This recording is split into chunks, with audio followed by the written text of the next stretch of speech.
जय श्री राम, जय श्री कृष्ण, हर हर महादेव सभी को। जैसे कि आपने टाइटल देखा है, आज मैं बहुत बड़ा खंडन करने जाने वाला हूँ। वैसे तो आपने मेरे वीडियोस देखे ही है कि मैंने हर बात पे इस्कॉन को खंडन किया है, उनके गीता को भी एक्सपोज किया है कि कैसे हर जगह सांख्य की जगह, कर्म की जगह, बुद्धि की जगह, हर जगह भक्ति लिखा है ट्रांसलेशन में, और हर प्रकार से हर चीज़ में रॉन्ग ट्रांसलेशन किया है। ये वीडियो बहुत ज़्यादा इंपॉर्टेंट है क्योंकि ये वीडियो भागवत पुराण में है। पहले मैं भागवत पुराण का वो श्लोक दिखाऊंगा और फिर इस्कॉन का ट्रांसलेशन आपको दिखाऊंगा, जिसमें वो खुद अद्वैत को मान भी लिया और अपने झूठे ट्रांसलेशन पे एक्सपोज भी हो गए। यानी डबल अटैक एक साथ, डबल खंडन उनका एक साथ हो जाएगा। अगर कोई भी इस्कॉन वाला आपको परेशान कर रहा है ना, क्योंकि उनका काम ही है परेशान करना, कलयुग के राक्षस कहा गया है उन्हें, तो बस ये एक वीडियो उन्हें दिखा देना और कहना कि इसका खंडन करके दिखा दो। और जितने भी इस्कॉन वाले हैं, मैं खुल्ली चुनौती देता हूं इन असुरों को कि इस वीडियो का खंडन करके दिखा दे। तो शुरू करते हैं। ये देखो श्रीमद् भागवतम, जिसके दम पे ये बहुत उछलते हैं ना, श्रीमद् भागवत कहते हुए। अब दूसरे मतलब श्रीमद् भागवत का इस्कॉन के अलावा जितने भी श्रीमद् भागवतम है उसमें सही ट्रांसलेशन है। इस्कॉन ने जो ट्रांसलेशन किया है इस श्लोक का, वो भी मैं दिखाऊंगा। आप खुद भी समझ लेना कि कौन सा ट्रांसलेशन सही है, आप खुद देख लेना, फिर कोई बात का निर्णय लेना। ये बहुत बड़ा खंडन है, पूरा वीडियो ध्यान से देखना। द्वादश खंड, उसका 13वां अध्याय 12.13.12, याद रखना ये 12.13.12 श्रीमद् भागवतम। पहले ये वाला देख लीजिए 11वां। इसके आदि, मध्य और अंत में वैराग्य उत्पन्न करने वाली बहुत सी कथाएं हैं। इस महापुराण में जो भगवान श्री हरि की लीला कथाएं हैं वे तो अमृत स्वरूप है ही। उनके सेवन से सत्पुरुष और देवताओं को बड़ा ही आनंद मिलता है। हो गया, सबसे इंपॉर्टेंट श्लोक है ये वो श्लोक है जिससे इस्कॉन वाले बड़े डरते हैं।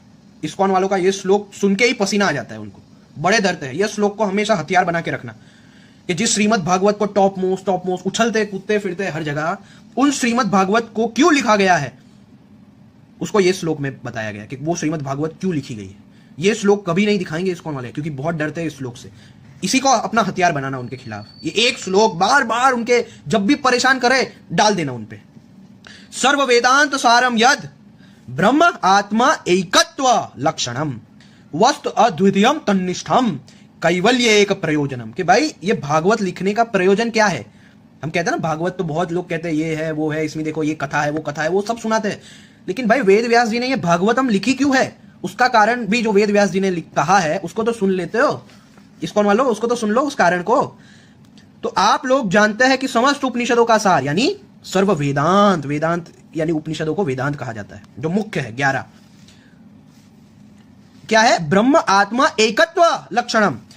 सर आप लोग जानते हैं कि समस्त उपनिषदों का सार है ब्रह्म और आत्मा का एकत्व रूप अद्वितीय सद्वस्तु। वही श्रीमद् भागवत का प्रतिपाद्य विषय है। इसके निर्माण का प्रयोजन है एकमात्र कैवल्य मोक्ष, कि उस कैवल्य की स्थिति जो सांख्य में भी परम गति जिसको कहा गया, सांख्य दर्शन का, योग दर्शन का भी जो लक्ष्य है कैवल्य, वही जो वेदांत दर्शन का भी लक्ष्य है कैवल्य अवस्था, उसी कैवल्य मोक्ष अद्वैत अवस्था को प्राप्त करने के लिए यह भागवत लिखा गया है। ध्यान से देखिए, ये वस्तु अद्वितीयम जो नॉन ड्यूअल है, जो नॉन ड्यूअल रियलिटी है, यानी वन विदाउट अ सेकेंड, जो अद्वैत है, जिसमें कोई द्वैतपना ही नहीं है, ऐसी जो रियलिटी है उसमें तन्निष्ठम, उसमें निष्ठा दिलाना। आप लोग जानते हैं कि समस्त उपनिषदों का सार है ब्रह्म और आत्मा का एकत्व रूप। तो देखो ये भागवत खुद कह रहा है कि भाई उपनिषदों यानी वेदांत का सार ब्रह्म और आत्मा का एकत्व यानी अद्वैतवाद ही है, और उसी में आपकी निष्ठा दिलाना, यही श्रीमद् भागवत का प्रतिपाद्य विषय है। इसके निर्माण का प्रयोजन एकमात्र कैवल्य, जो कैवल्य की स्थिति है उस तक पहुंचाना, जो आएगी अद्वैत अवस्था से। मैं जान लूंगा कि ये जो मेरा मैं है वही सर्वव्यापक ब्रह्म है। अब मैं दिखाता हूं कि इस्कॉन वालों ने इसको कैसे ट्रांसलेट किया है। आप दंग रह जाएंगे आप एक्सपोज। ये एक ही वीडियो काफी है, मैंने कहा ना, उनकी हकीकत जानने के लिए ये एक ही वीडियो काफी है। ये एक ही वीडियो उनका खंडन कर देगा और इस्कॉन वालों के पास कोई जवाब नहीं होगा, यकीन मानो इस वीडियो का। ये देखिए इन लोगों की ये साइट है इस्कॉन वालों की, भक्ति वेदांत वेदाबेस, जिसमें इन लोगों ने श्रीमद् भागवत, देखो ये श्लोक याद कर लीजिए 12.13.12। अब देखते हैं इन लोगों का ट्रांसलेशन देखना, आपको खुद पता चल जाएगा कि कौन झूठ बोल रहा है। ये लोग इतने बड़े झूठे हैं। हर जगह कर्म योग को तो भक्ति योग किया इन लोगों ने, सांख्य योग को भी भक्ति योग किया इन्होंने, हर योग को भक्ति योग किया। मतलब हद है गलत ट्रांसलेशन की, ऐसा किसी आचार्य ने नहीं किया हमारे यहाँ, और ये खुद को आचार्य कहते फिरते रहते हैं। अब देखिए यही वाला श्लोक है। पहले तो ये 12.13.11 के ये सब क्यों लिखी गई है, इन द बिगिनिंग द फिर इसमें सब क्या क्या है, उसके बाद ये वाला सर्व वेदांत सारम यद ब्रह्म आत्मा एकत्व लक्षणम वस्तु अद्वितीयम तन्निष्ठम कैवल्य एक प्रयोजनम। ये सबसे इंपॉर्टेंट। पहले तो ये देखो, एक साथ इन लोगों ने 2 श्लोक लिखा कि लोग थोड़े कंफ्यूज हो जाए, लेकिन आप कंफ्यूज मत होना। In the beginning, the middle and the end concerning renunciation of material things with narrations full of pastimes of Lord Hari, of the many discussions by the nectar in which are made ecstatic the saintly devotees and demigods। बस खत्म। अब ये यहां से main शुरू होता है 12.13.12 कि सर्व वेदांत सारम यत, के जो of all the Vedanta the essence which, यहां पे ये देखो, ये सही ट्रांसलेशन करके एक्सपोज भी हो गए और नीचे गलत ट्रांसलेशन करके फिर से एक्सपोज हो गए। ये डबल खंडन है उन लोगों का, इसलिए ये वीडियो बहुत इंपॉर्टेंट है। द एसेंस, कि जो सारे वेदांत का एसेंस है क्या, विच द एब्सोल्यूट ट्रूथ, यानी ब्रह्मन आत्मा एकत्व, ब्रह्म आत्मा एकत्व in the terms of non difference from the spirit soul, के टर्म्स ऑफ नॉन डिफरेंस। देखो यहां पे अद्वैत को मान लिया कि ब्रह्म आत्मा एकत्व, the absolute truth in terms of non difference from the spirit soul, लक्षणम characterize the reality one without a second, कि जो ये दर्शाती है कि ये जो रियलिटी है, परम सत्य है, वो अद्वैत है, वन विदाउट अ सेकेंड। उसी में तन्निष्ठम, उसी में निष्ठा दिलाना, having that as its prime subject matter, कैवल्य एका प्रयोजनम। ये देखो कैवल्य का ट्रांसलेशन क्या किया, एक्सक्लूसिव डिवोशनल सर्विस। इससे बेहतर ट्रांसलेशन कभी आपने देखा या सुना है? कभी किसी से सुना है कि कैवल्य का मतलब होता है एक्सक्लूसिव डिवोशनल सर्विस?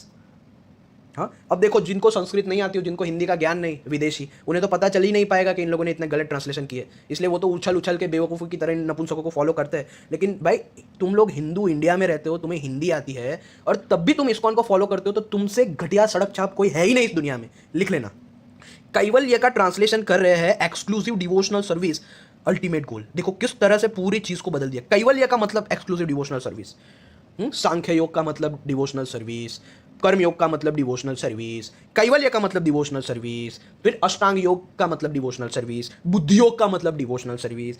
हर प्रकार से आपको नपुंसक बनाने की साजिश इस्कॉन वालों ने, अरे जूविश अब्राहमिक मिशनरीज ने इस्कॉन के थ्रू करने का प्रयास किया है, और कामयाब भी हो गए हैं, क्योंकि इंडियंस इतने बेवकूफ़ हो गए हैं कि जब रामपाल वाले जैसे लोग उन्हें मूर्ख बना देते हैं, तो इस्कॉन तो क्या है। ये देखो, ये क्या लिखा है यहाँ पे।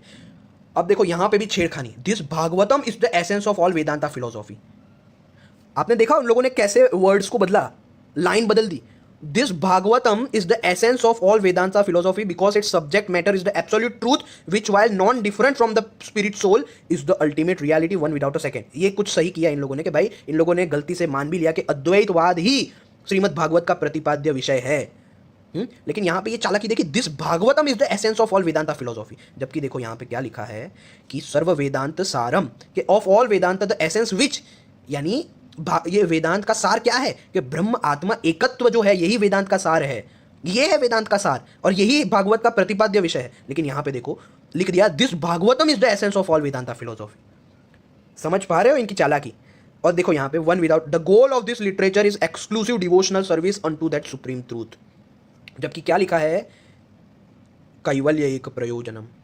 कैवल्य की अवस्था, कैवल्य की स्थिति को प्राप्त कराना ही एकमात्र प्रयोजन है। कैवल्य को लिखा एक्सक्लूसिव डिवोशनल सर्विस। ये देखो कितना बड़ा एक्सपोज है, कितना बड़ा एक्सपोज है। आपको क्या लगता है, अब इस्कॉन वालों के पास कोई आंसर है इसका? कोई आंसर नहीं है। हमेशा ये वाला वीडियो, ये वाला श्लोक यूज करना, वो तहस महस हो जाएंगे, कोई आंसर नहीं है। जितने भी अद्वैत विरोधी है ना, सबके मुंह पे ये वाला श्लोक मारना। और कैवल्य का मैं आपको मतलब भी दिखा देता हूँ। कुछ लोग तो इतने मतलब अजीब है ना कि उन्हें सनातन धर्म का कुछ ज्ञान ही नहीं होता। उन्हें कैवल्य तक का मतलब समझाना पड़ता है कि क्या होता है, नहीं तो फिर इस्कॉन वाले ऐसे लोगों को भी बेवकूफ़ बना देते हैं कि नहीं यार देखो, कैवल्य का मतलब ये होता है, वो होता है। तो भाई कैवल्य का मतलब भी मैं ही दिखा देता हूँ, क्यों इतना। कैवल्य जो अष्टांग योग का भी लक्ष्य है, सांख्य योग का भी लक्ष्य है, और वेदांत का भी लक्ष्य है, कैवल्य मोक्ष जिसे कहते हैं। डिटैचमेंट और आइसोलेशन, वृद्धि डेरिवेशन फ्रॉम केवला alone, it is isolation of Purusha from Prakriti and liberation from rebirth. कैवल्य मुक्ति जिसे कहते हैं, हाँ, जिसको उपनिषदों में जीवन मुक्ति, विदेह मुक्ति कहा गया है, and is the essence of all Upanishads.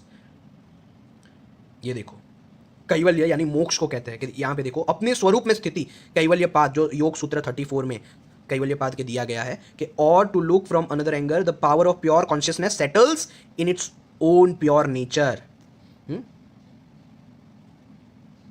ये देखो कैवल्य मुक्ति,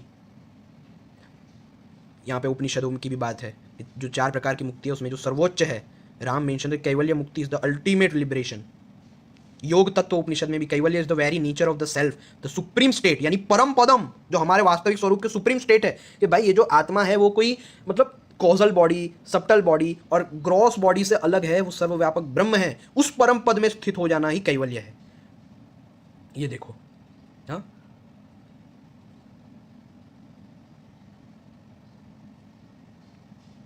कहीं पे भी आपको दिखाई दिया कैवल्य का मतलब होता है कि भाई ये देखो, जैनिज्म में भी कैवल्य है, उसमें भी वो लोग कहते हैं to obtain omniscience by sharing of this karmic particles. ये देखो,